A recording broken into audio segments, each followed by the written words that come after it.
Dude, I got to tell you, the show you're on, Frasier, season number 2, this is the most attractive presentation. I have been with this show since episode number 1 when you guys did this, and you add such a major presence to the storyline. Thank you so much for saying that, Arrow. I appreciate that. What is it like to be on that set? Because I would be breaking out of character every 5 seconds because there's so much talent on there, and it's all about comedy that comes from out of nowhere. Well, yeah, there are definitely some moments where we break. But thankfully we get that out during rehearsal too. Yeah. We're rehearsing all week. And so we usually know what's coming. Sometimes on the show night, though, either something isn't working or they just want to try something new. So the writers will come up and say, oh, try this. And they won't tell the other actors. And some of those ones, really catch you by surprise. It's a fun thing to be around. It's sort of like playtime or doing improv. I was going to ask you about that improv because when you've got that live audience right there with you, I mean, can you stray away a little bit from the writing? Well, a little bit. Yeah. A little bit. I've rephrased a couple lines, but I've never completely gone off. Just, I don't want to waste their time too. It could be a really bad idea, whatever I think is going to be so funny. Yeah, but the thought of them changing a line and the others don't know about it, that to me, I mean, the reaction of Kelsey Grammer or somebody would be, I mean, it's stunning is what it is. And I think that's one of the reasons why I'm so attracted to Frasier. Well, good. Yes. I mean, it's a lot of that stuff is the stuff that really works and is humorous. It's stuff we realize on the fly. A new season means our relationship with you guys as characters. Last year it was introducing you to our lives, and we really got into it. Now that storyline can grow even thicker. Do you see it on your side?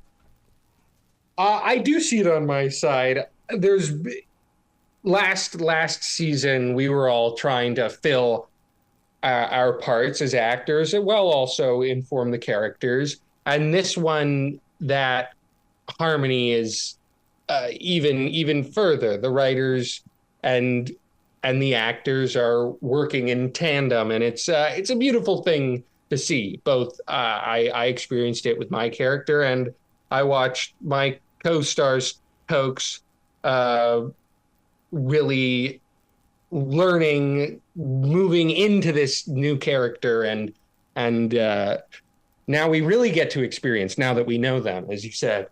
Well, I've always wondered if it's like a radio morning show where we've got to, when we bring people together for the very first time, it's all about body language and eye-to-eye contact. Is it the same for you? Or because you can't just go out there and just run off with a bunch of lines. There's got to be some sort of relationship. Absolutely. Well, when I auditioned for the role, they did what's called a chemistry read, right? So I went in a room with Mr. Grammer and all the writers and Mr. James Burrows, and I read a scene with him, and they seemed to think the chemistry was good there, and thankfully with everyone else it just seemed to work very naturally. I mean, it would be a fault of mine, I think, if I wasn't allowed to get along with everyone, because everyone is just so nice and funny, and as the youngest person in the cast, I have so much to learn from each of them. Wow, that's interesting you say the youngest person on the cast, and yet I feel like you're an old soul on the show, that you really do fit in with everybody. Well, thanks for saying that. Yes, the character definitely is a bit of an old soul. And I too feel like an old soul sometimes. Old soul of a shoe.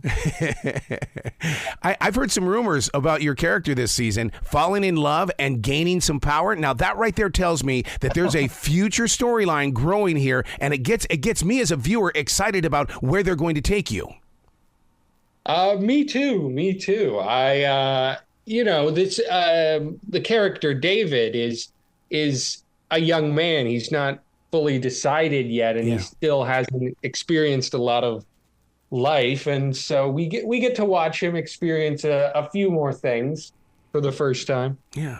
How do you make David feel so real to us? I mean, because is that do you guys sit down and break it down in the way of saying, okay, that was kind of an acting way of doing things. I need you to be more of a real David to our viewers.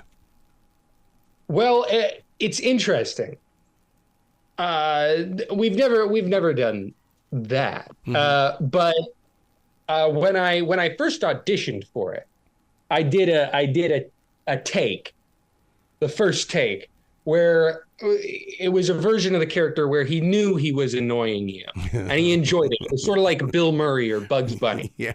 I just realized I had to really be that guy. Yeah. Yeah. You know what I mean? He doesn't know he's annoying. He just maybe is a little annoying sometimes, and he can't help that because he's just purely innocent. Don't you think that David, part of the prep of making sure that David stays in character is everything that you do on that live stage in Pasadena? I mean, being right there on that stage, it's got to prepare you for the stage of being on television. Yes, it does. It does. With a normal play, we do have a bit more rehearsal. We only rehearse the episode for a week, and that's done in the traditional style of a sitcom where you only have a week. But something about rehearsing it only for a week, just having the material, makes everything feel very fresh, and I think makes it almost impossible for it to feel canned, because at the end of the day, you just have to know the lines and be that guy.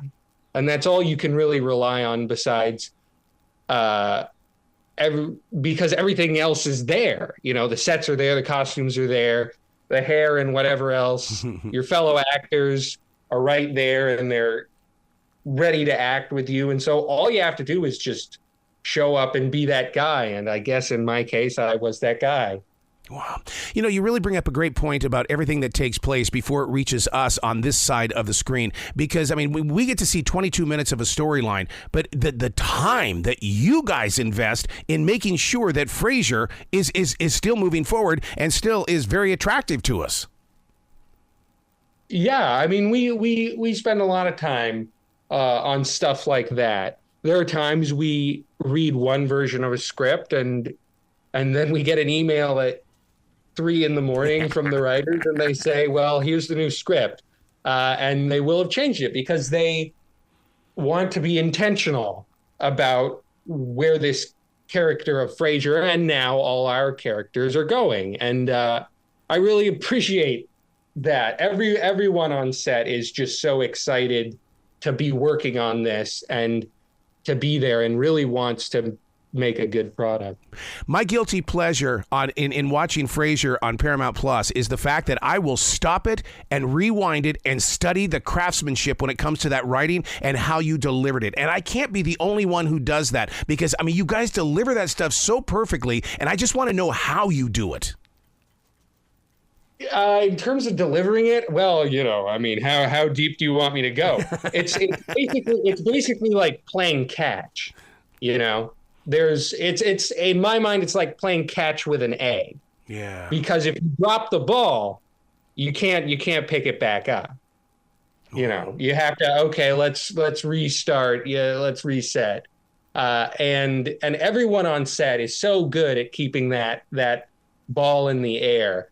And it's like watching tennis. Yep. It's people being competitive in a sense, at least characters, hitting a ball back and forth, and you want to, and he says this, and he says this, and he says this, he misses the ball. Sort of like a sport, I guess. You do want to watch the instant replay.